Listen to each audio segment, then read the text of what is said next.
آج کا ہمارا سبق ہے کلمہ کی تعریف و تقسیم۔ سب سے پہلے کلمہ کے بارے میں بات کرے گا۔ کلمہ بامعنی مفرد لفظ کو کلمہ کہتے ہیں، یعنی کوئی ایک لفظ ایک اکیلا لفظ، اور وہ کوئی معنی بھی اس کا لفظ کا ہو۔ مثال کے طور پر رجل، یہ عربی زبان کا ایک لفظ ہے، اس کا معنی ہے مرد۔ تو مرد ہے، ایک کوئی بامعنی چیز ہے، تو رجل بامعنی لفظ ہے، ایسا لفظ ہے جس کا کوئی معنی ہے، تو اس کو کلمہ کلمہ کی تین قسمیں ہیں: اسم، فعل اور حرف۔ اسم، فعل اور حرف، پہلے اسم، فعل دوسری اور تیسری حرف۔ پہلے بارے میں بات کریں گے۔ اسم، پہلا معنی یعنی کلمے کی پہلی قسم اسم وہ کلمہ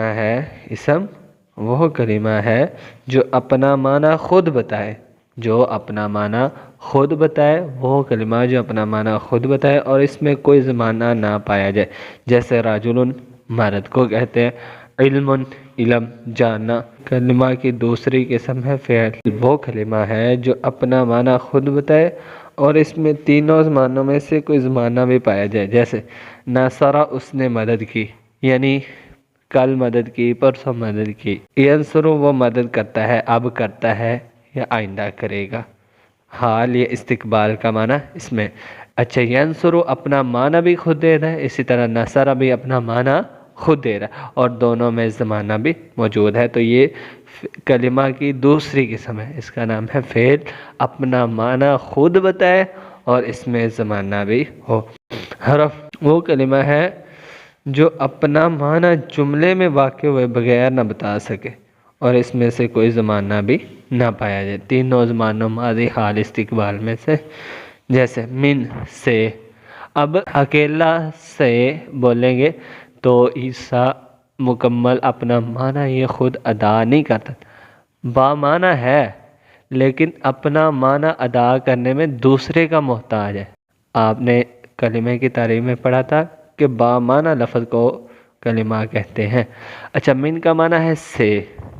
اگر آپ بولیں میں لاہور سے کراچی گیا تو جملے میں سے کا معنی ادا ہو رہا ہے، لیکن اگر آپ اکیلا سے من بولیں تو لفظ یہ اپنا معنی ادا نہیں کرتا جملے میں جب تک یہ واقعہ نہ ہو۔ اسم، فعل اور حرف کی انہوں نے کتاب میں اکٹھی مثال دی ہے، بہت اچھی مثال ہے، یاد کرنے کے حوالے سے، یاد رکھنے کے حوالے سے بہت آسان۔ آمن حامد باللہ، آمن فعل ہے، دوسری قسم کلمے کی۔ حامد اسم ہے، یہ کلمے کی پہلی قسم ہے۔ با، جو اس میں حرف استعمال ہوا ہے نا، با حرف، یہ کلمے کی تیسری قسم ہے، اور لفظ اللہ یہ بھی پہلی قسم کلمے کی اسم ہے۔ یہ آپ سوالات حل کریں، علم صرف کی اصطلاحی تعریف، موضوع، یہ سارے سوالات آپ حل کریں اور خالی جگہ مناسب الفاظ سے پر کریں۔ میزان صرفی، پیچھے آپ نے پڑھا تھا کہ فا عین لام کے وزن پر جو بات گزری ہے، تو اسی کے حوالے سے یہ سبق ہے۔ میزان صرفی، میزان کا معنی ہے ترازو۔ جس طرح مختلف اشیاء کا وزن کرنے کے لیے ترازو استعمال ہوتی ہے، اسی طرح علم صرف میں کلمات کی بنائیں، ٹھیک ہے، اور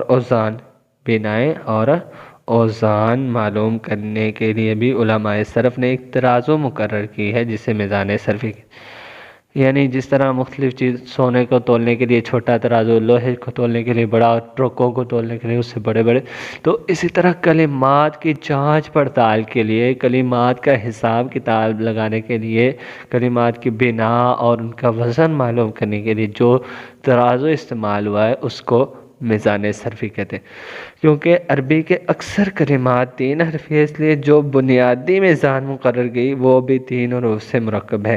یہ تین حروف فا عین لام ہے، فا عین لام، جن کلمات کے اصلی حروف 4 یا 5 ہیں، ان کا وزن معلوم کرنے کے لیے میزان میں 1 اور 2 لام کا اضافہ کیا، یعنی دیکھو 3 حرفی کلمہ ہے جیسے زیدن، اس کا وزن معلوم کرنے کے لیے فا عین لام کا استعمال کریں گے۔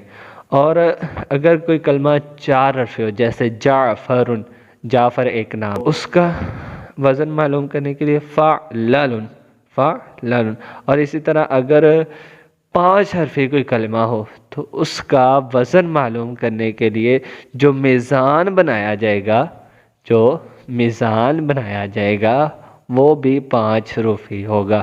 اس میں ایک لام اور اضافہ ہے، یعنی 3 لام، فا عین لام لام اور لام، 5 حرفی. جیسے مثال کے طور پر چھوٹا کوئی چیز تولنی ہے اس کو چھوٹے ترازو پہ، اس سے بڑی چیز تولنی ہو تو وہ ترازو ٹوٹ جائے گا نا. اسی طرح بڑی اس سے بھی چیز تولنی ہو تو اس سے بڑا ترازو. تو اس طرح جتنے کلمات میں حروف بڑھتے ہیں اس طرح میزان میں بھی حروف بڑھ جاتے ہیں. آگے فعل کی تقسیم. کلمے کی آپ نے 3 قسمیں پڑھی تھی نا، اسم، فعل اور حرف. جو صرفیین ہیں، جو علم صرف ہے، وہ زیادہ فعل کے بارے میں بحث کرتے ہیں، وہ زیادہ فعل کے بارے میں بحث کرتا ہے. پیچھے آپ نے اس کا موضوع پڑھا تھا نا کہ علم صرف کا موضوع کیا ہے، اسم، معرب اور فعل متصرف. اسم معرب میں بھی یہ کلام کرتے ہیں اور فعل میں، لیکن صرفیین کا زیادہ جو کلام ہوتا ہے، زیادہ جو ان کی بحث ہوتی ہے، زیادہ جو ان کے متعلقہ چیز ہوتی ہے وہ ہوتا ہے فعل. تو اس لیے فعل کو متقدم کیا گیا. فعل کی تقسیم. فعل ماضی، مضارع اور امر. یہ فعل کی ایک تقسیم ہے زمانے کے اعتبار. فعل دیکھو نا، ایک چیز کو دیکھنے کے کئی مطلب نقطہ نظر ہوتے ہیں.